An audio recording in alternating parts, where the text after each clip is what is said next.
Well, here we go again. The Texas Tech offense disappears for a long stretch of time, and Colorado prevails out in the 806. In today's video, we'll discuss what went wrong for the Red Raiders, what has to change moving forward, and now what to expect with 2 games remaining and the Red Raiders officially out of the Big 12 title hunt. Hey, how's it going, everybody? It's RC Maxfield here for the Back to 12 podcast. If you can't tell, I lost my voice this weekend at the game. It was a hell of an environment. I enjoyed myself thoroughly outside of, Texas Tech not getting the W. But I want to hear from you guys on this one.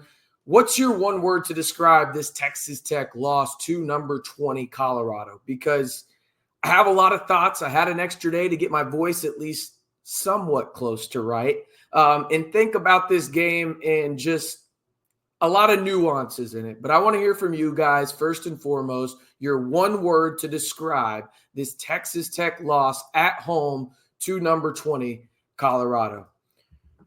All right, there's a lot to discuss here because, when you think about this game, let's just jump right into it.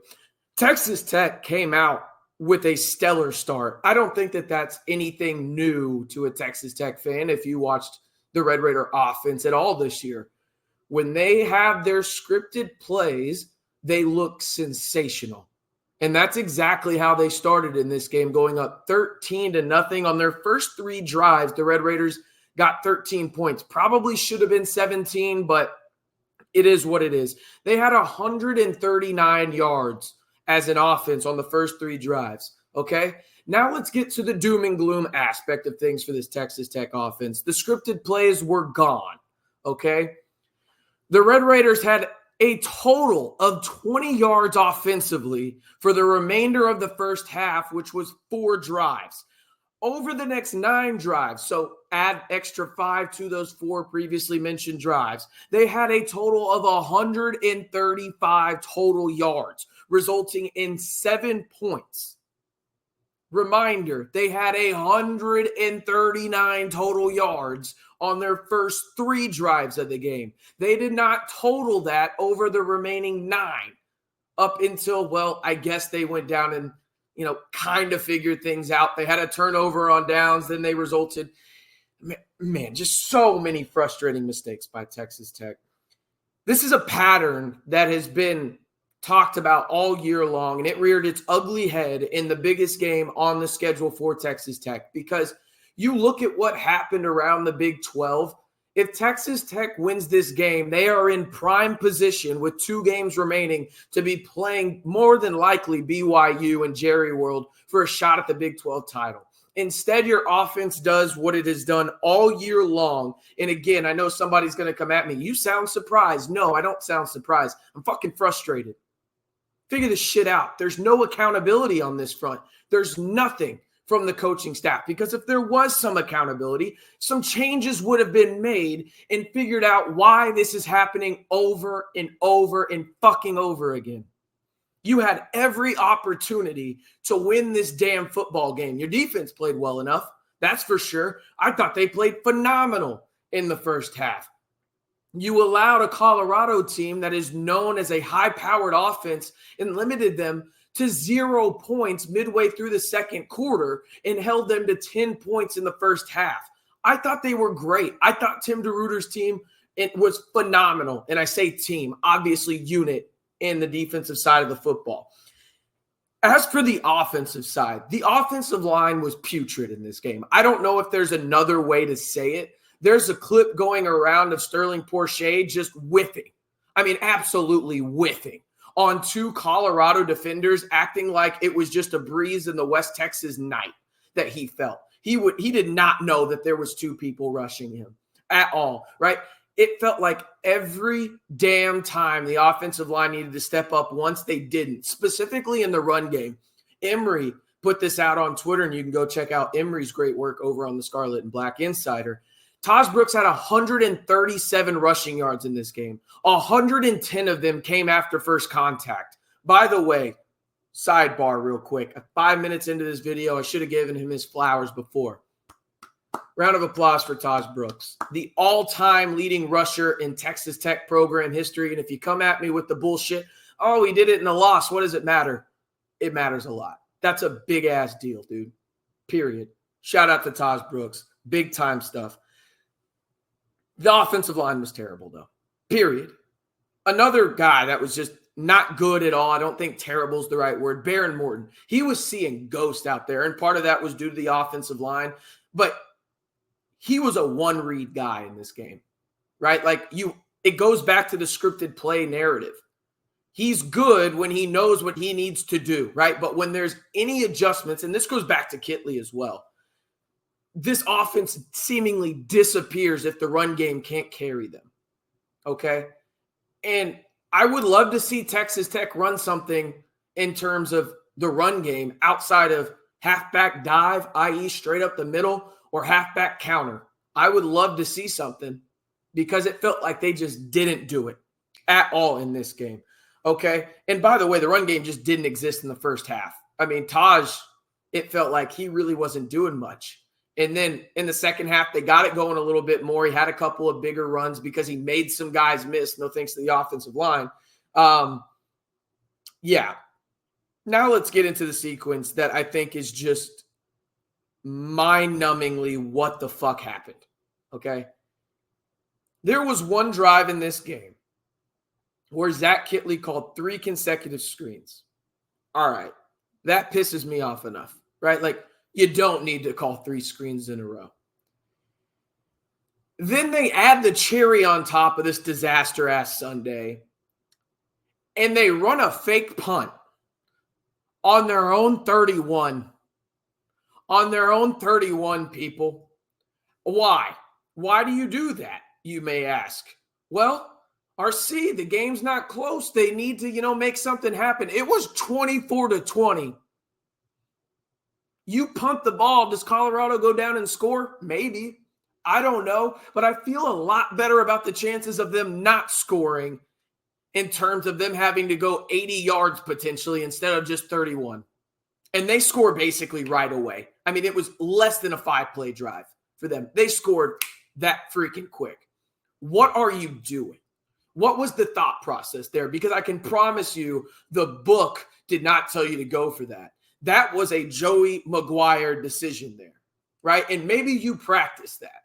And again, this is one of those decisions I'm going to question about Joey McGuire. Like, you are in this game. What are you doing right there? What's the rationale behind it? You're down 4. And you want one of the most high-powered offenses in all of college football to go the field. Your defense is actually playing pretty well at this point, right? I get it. They had given up 24 points, but they had been asked to do a shit ton because your offense was trash. Remember, 9 drives dating from the middle of the first quarter basically to the midway of the third, where they only had 135 total yards of offense. They were putrid. They disappeared. Okay, so your defense was really keeping you in this game. And we'll get to how Texas Tech got hoed a little bit here in a second. But what's the rationale there? There isn't any, right? Like, I don't even really kind of want to hear it because there isn't any. You went for it and ran a fake punt on your own 31 with 4th and 6 to go. If you really wanted to go for it there, why not just keep your offense on the field? Yes, I understand it was awful. I understand maybe you want to get a spark, but that's the way to do it? That's the time and place? No, absolutely not. All right, let's get to the big talking point in this game, though, because I feel like there were really – I don't think this is the reason Texas Tech lost. Texas Tech did themselves in the grand scheme of things. But there were 3 plays that really stood out to me in the sense that, all right, Tech got the short end of the stick here. Let's start. The roughing the passer on 3rd and 7, where Shedeur Sanders gets hit like any other football player would. He just so happens to be a quarterback. He gets hit. It's an incomplete pass. A flag goes out. It prolongs the drive. Colorado capitalizes on it, gets 7 points. That right there in and of itself is a game changer because it changes the whole complexity of the game, and you can tell that Tech kind of got on edge there. We're not done, though. The face mask on Behren Morton, well, the phantom face mask, I guess, because it wasn't called. They reviewed it for targeting, but just completely whiffed on the face mask call. Texas Tech inevitably had a fourth down play there. It was 4th and 9, whatever. And Behren gets sacked, but they completely miss a face mask. I mean, they just blatantly miss it. Does Texas Tech get points there? I don't know. Neither do you. But I feel better about them having a chance with at least 3 more plays to potentially make something happen. Okay? The next one. I believe it was 4th and 1, maybe 4th and 2 even. Later in the game, Tech was trying to go down and make it a one-possession game. And they give the ball to Taj on 4th down within the 5-yard line of Colorado. And Colorado stuffs them. Why did they stuff them? A missed face mask. Go back and look. The Texas Tech offensive line absolutely was putrid on the play. Don't get me wrong. But regardless of if they were putrid, the refs missed the face mask right there. That should have been a first down. Does Texas Tech get into the end zone? I don't know. Neither do you. But you feel pretty damn good about your chances with Taj Brooks being right there at the 1 or 2 yard line with 3 opportunities, right? You feel pretty good about that. Those are 3 game-changing plays, in my opinion, and that's not even including 2 or 3 other face masks that I think the refs missed. Do not hear what I am not saying. The refs did not cost Texas Tech this game. The refs cost Texas Tech the opportunity for the game to look different, okay? Texas Tech was bad, specifically offensively. I thought they were really bad. They put their defenses situationally in awful, awful situations. I mean, just terrible. They were terrible, as my voice cracks right now. Going back to what I sounded like at the Jones a couple days ago. The biggest thing, though, for me in this one, and again, the refs were bad, okay? They were bad in this one. But Texas Tech offensively disappeared for 9 drives. 9 drives from the middle of the first half to the midway point in the third quarter, closer to late of the third quarter. They had 135 yards of total offense. They disappeared in this game. The offensive line was bad. Behren simply wasn't good at all, right? It's the accountability factor at this point for Texas Tech. How in God's green earth have they not figured out a way to be better after scripted plays? It's been their downfall. Truthfully, that has been their downfall. Think about the Texas Tech losses this year where you're like, you know what?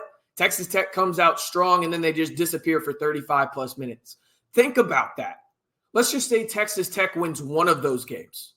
You're in a much different position right now if you are the Red Raiders in the sense of you still have a chance to play in Arlington. Now, you don't have a shot, okay? Best case scenario, you win 8 games, and this season, for some, will be viewed as a success, right? But the journey to get there feels like you missed multiple opportunities to win football games you should have won. And again, we can talk about this at the end of the season after the bowl game. But 10 games in, it really feels like, and Colorado may be the epitome of this, in my opinion, outside of TCU, that you left this game out there on the table when it was for the taking, and you just said, nah, we'll wait one more second, and the other team took it from you. That's kind of what it felt like. I don't know. Again, you lose the game, you disappear offensively. I don't know what disappeared more, the Texas Tech offense between the midway point of the first quarter and the third quarter, or my voice after yelling so much. I don't know which. You tell me. But also tell me your one word to describe this Texas Tech loss to number 20 Colorado. And by the way, there's a ton of stuff that I probably left out here in this recap. Let me know down in the comments what you thought was a big deal. But that's kind of what stood out to me, and really toning it down a little bit after having a full day to think about this. But again, Texas Tech loses to number 20 Colorado, 41-27, in a game that it felt like they had a pretty good chance to win, given a play here or there. But at the end of the day, the Red Raiders moved to 6-4 and will have a bye week this coming up week before playing at Oklahoma State, and then senior day at the Jones against West Virginia the Saturday after Thanksgiving. I am RC Maxfield, reminding you, if you want to join the largest group of Texas Tech fans here on YouTube, 3 simple steps. Like the video, hit that subscribe button, and turn on that notification bell for 100% free Texas Tech football and men's basketball content all year long, right here on the Back to 12 podcast channel.